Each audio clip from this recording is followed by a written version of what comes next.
Good morning. This is John from the Springs Mennonite Church, and I'm here at the end of another week, finishing up talking about Proverbs. Now, next week I'll have another topic, but for today, let's stick with finishing with Proverbs. And I've been talking about words and talking and the tongue and that sort of thing in Proverbs. And so today, I'd like to read Proverbs 18, and specifically verses 19 and part 21. And here's what it says. Wise words satisfy like a good meal. The right words bring satisfaction. The tongue can bring death or life. Now let's think about this for a minute. I don't know about you, but I'm kind of fond of eating. I, I like food. And evidently, with my size, food likes me. And I like a variety of foods. Um, Now, I don't like a whole bunch of stuff on the food. I like it kind of the way it is. My wife thinks that's weird. I like a steak. With the steak, I don't need any sauce on it. I don't need any rub on it. I don't need any spices. Just cook the steak, and it tastes great. My wife, on the other hand, is one of those who can eat the same thing over and over and over and over again. And I can, and I have in certain situations, but I just kind of like a variety. Maybe you're like that. But it says here that wise words satisfy like a good meal. Now, have you ever gone out to eat and what you ordered looked like it's going to be great?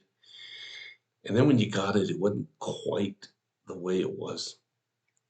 I do get, I use the word tickled, but I do get amazed at how the pictures of the food on the menu look very different than the food that comes on the plate many times. Well, that's another story. But my wife and I went out to eat one time. I won't tell you where it is. I don't need to say anything about that restaurant per se. But we went out and I ordered a ham and cheese omelet. Now I like ham and cheese omelets. And it's a pretty simple thing. You got eggs, you got some cheese, and you got ham. You know, how could you really mess that up? So they brought me this thing. It was big.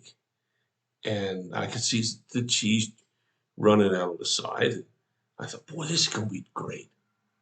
The first bite, there wasn't any ham. Well, they don't always distribute the ham evenly, so it's possible to get some without any ham. And I took another bite and another bite and another bite. And pretty soon I was significantly through my omelet, and I hadn't found any ham yet. So the server came by and said, well, how does everything taste? And I said, well, you might tell the cook the next time he or she makes a ham and cheese omelet, be sure and put the ham in it. She just kind of looked at me. I said, yeah, I don't think this has any ham in it. And the truth of the matter is, it didn't. Oh, I will tell him, she said. Well, I wish she would have also offered to bring some ham out that I could have stuck in it or something, but she didn't. And I finished it, and I paid for it. And I've never been back to that restaurant since. you know, it looked wonderful, but it wasn't satisfying. Now, on the other hand, if you go somewhere and you order this food or you eat it at home and it looks magnificent and you taste it and it is wow, man, that's great. Then you come away being really satisfied. I mean, that was great. And that same feeling is what Proverbs says is associated with wise words. Now, what are wise words? It says they bring satisfaction. Wise, right words bring satisfaction. means after you said them, you feel really good about it. Now, I know there's some people who use angry words and they feel really good. They feel real self-righteous about it. Doesn't accomplish anything except hurt people. But wise words, ones that lift people up, that provide a sense of compassion and love to that person, oh man, they can change everything. Little kids are particularly susceptible to the kinds of words that we give. If they're put down words, you can destroy a little kid. If they're uplifting words, you can make that kid into something special. See, the next part of the verse is the tongue can bring death or life. You and I have the ability to change other people's lives with just what we say out of the tongue and the mouth. You and I have the option to lift somebody up and encourage them or to put them down. Now, in a work setting, the boss can say, hey, that was really good work. Thank you for doing that. Or the boss can say, what did you think you were doing? This stuff is awful. Now, which worker do you think is going to work harder the next time? Well, the one who got chewed out might work harder the next time, but he's not going to keep working harder. They'll quit. And then you got nothing. But the worker who gets rewarded with words will work harder for you.